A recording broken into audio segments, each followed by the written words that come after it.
안녕하세요, 루코플러스입니다. 오늘은 우버에 대한 다른 설명을 한번 드릴 건데, 영어에 대해서 굉장히 스트레스를 받으시고 영어를 얼만큼 사용해야 되는지 궁금해 하시는 분들이 많이 있고 댓글도 많이 남겨주셔서 그거에 대해서 한번 얘기를 해보려고 합니다. 끝까지 시청해 주시면 더 많은 팁 보실 수 있습니다. 그럼 보실까요?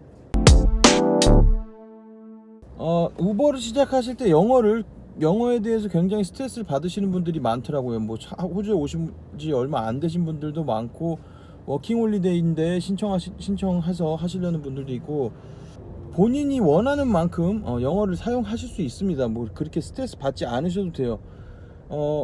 말하는 것이 서비스의 일종일 수도 있지만, 굳이 말을 하지 않아도 어떤 지점에서 어떤 지점까지만 데려다 주는 것이 첫 번째 목적이기 때문에 말을 잘하거나 한다는 것은 그렇게 중요하지는 않습니다. 하지만 실질적으로 예를 들어 보면은 손님이 만약에 탔을 때 낮에 아침 시간이거나 점심 시간이거나 할 때, 낮에 손님이 탔을 때 대부분이 처음에 타면 헬로하고 하와이유 정도 하죠. 간단한 인사니까 그럼 같이 그걸 받아주면 되고 헬로 하와이유 해주시면 되고, 그 다음에 저 같은 경우에는 물어보는 게 어디로 갈 거냐, 그 서버브, 왜냐면 우버에 어떤 지역이 나오기 때문에 그 지역 이름을 말하면서 Are you going to city 이렇게 물어보면 되죠. 그러면 yes 하면은 그냥 거기서 대화가 종료. 그리고 내릴 때 bye, have a good day 이 정도만 해주면은 그냥 영어가 종료가 됩니다.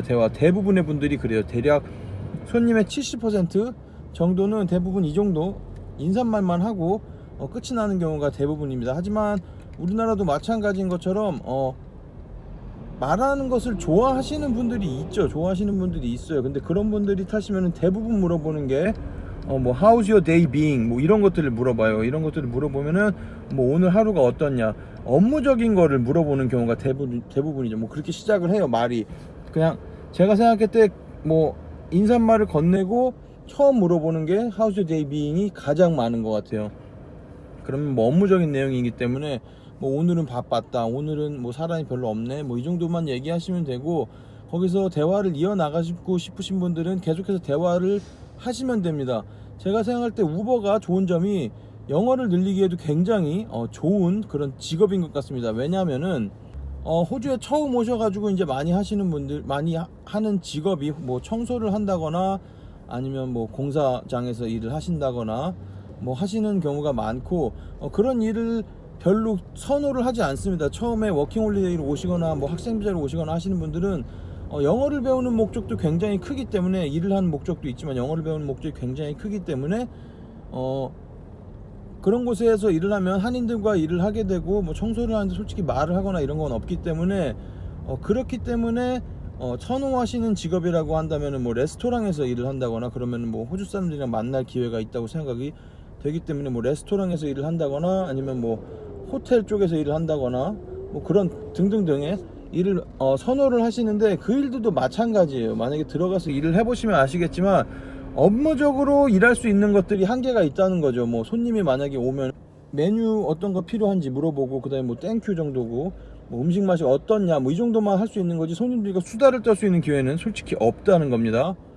하지만 우버 같은 경우에는 본인이 맘만 먹으면은 그 인사말 한 다음에 마음대로 주제를 이끌어서 본인이 하고 싶은 이야기를 하실 수가 있습니다. 공통 관심사를 찾아서 이야기를 하실 수도 있고, 아니면 되게 굉장히 많아요. 날씨가 어떻다, 오늘 가는데, 만약에 어디 가는데 어떤 부분이 시티를 가는 게 아니고 어디 다른 부분을 가면은 일을 하러 가는 건지, 아니면은 콘서트장이나 ANZ 스테디움이나 이런 곳으로 간다고 하면은 무슨 행사가 있는지도 물어볼 수 있고, 티켓이 얼마냐, 그런 거 재밌냐, 이런 것들을 물어볼 수 있어서, 본인이 말을 하기를 원한다면은 무궁무진하게 내릴 때까지 계속 얘기를 하실 수 있습니다. 그러면서 영어가 굉장히 늘어요.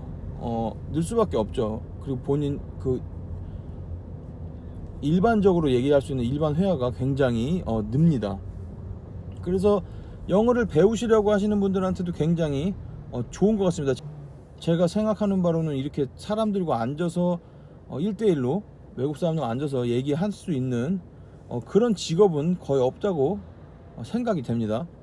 그래서 영어를 배우실 수도 있고, 영어에 관련해서 너무너무 스트레스를 받으신다면 별로 추천하는 방법은 아니지만, 우버 앱을 한번 보시면은, 우버 앱 나중에 가입하셔서 한번 보시면은 여러 기능들이 있는데, 설정 부분에서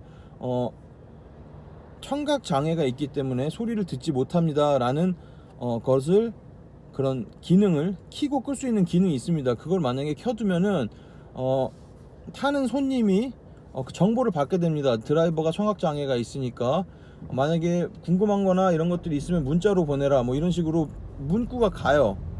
뭐 그런 식으로 가게 되면은 당연히 말할 일이 없겠죠. 뭐 그런 식으로 하셔도 영어에 대한 스트레스를 줄일 수 뭐 있습니다. 하지만은 처음 몇 번 이제 해보시면 아시겠지만, 사람들이 뭐 그렇게 뭐 특이한 걸 물어본다거나 뭐 그런 일은 거의 없다는 거. 그리고 영어를 만약에 못한다고 하더라도 원래 우버에서 영어는 결격 사유가 되지 않기 때문에, 영어를 못한다고 해서 누구도 뭐라 그럴 사람은 없어요. 그러니까 자신감을 가지고 영어를 못한다고 하더라도, 처음에 만약에 영어가 부족하다고 하시면 손님한테 내 영어가 부족해서 말을 잘 하지 못하지만, 뭐 그런 식으로 얘기를 하신 후에 계속 이야기를 진행을 하셔도 됩니다. 호주 사람들 전부 다 이해를 해요. 만약에 본인이 이야기를 하고 싶지 않다면 아예 이야기를 꺼내지 않을 테니까, 그런 스트레스 전혀 받지 않고 이제 하시면 됩니다. 저 같은 경우에 일반적으로 아침이나 낮에 이제 운행을 할 때 말씀을 드리는 거고, 만약에 밤에 운행을 한다거나 하면 얘기가 좀 달라지죠. 술이 취하면은 사람들이 아시다시피, 우리나라 사람도 마찬가지로 술이 취하면은 뭐 이런저런 얘기도 하고, 그 다음에 뭐 말도 많이 붙이고 그러겠죠. 장난도 치고 뭐 이렇게 하는 경우가 많은데, 뭐 술 취한 사람을 뭐 일일이 전부 다 응대할 필요는 없으니까, 그런 것도 너무 스트레스 받지 않고 그런 식으로 생각을 하시면 됩니다. 영어 같은 관련해서는 처음에 몇 번 하시다 보면 전부 다 이제 늘어나는 그런 스킬이기 때문에, 영어에 너무 스트레스 받지 않고 운행을 하실 때, 만약에 우버 드라이버를 시작하시려고 했을 때 영어를 내가 못해서 포기해야지 라는 생각은 하지 않는 게 좋을 것 같습니다. 그리고 마지막으로 전해드릴 말씀이 있는데, 아래쪽에 더보기란 링크 보시면은 제가 추천인이 돼서 가입하는 그런 추천인 코드가 있습니다. 그 추천인 코드 링크 클릭하셔가지고 가입하시면은, 본인한테도 일정에 처음에 운행을 몇 개, 10개, 20개 하셨을 경우에 우버에서 제공하는 보너스가 있고, 그 다음에 저한테도 추천인 보너스가 있으니까, 그런 식으로 가입하셔가지고 꼭 보너스도 받으시고, 그 다음에 나중에 궁금하신 점이 있으면 우버 앱을 통해서 추천인한테 뭐 문의를 하실 수도 있으니까, 그런 식으로 가입을 하시면 좋을 것 같습니다. 오늘도 다른 우버에 관련된 정보 안내를 해드렸습니다. 궁금하신 점이 있으시면 댓글로 남겨주시면 되고, 어떤 정보를 나는 좀 알고 싶은데 그런 정보를 다루지 않고 있다 하시는 분들도 아래쪽에 댓글 남겨주시면은 제가 최대한 공부를 해보고 안내를 또 드리도록 하겠습니다. 그럼 즐거운 하루 되시고, 구독, 좋아요도 잊지 마세요. 감사합니다.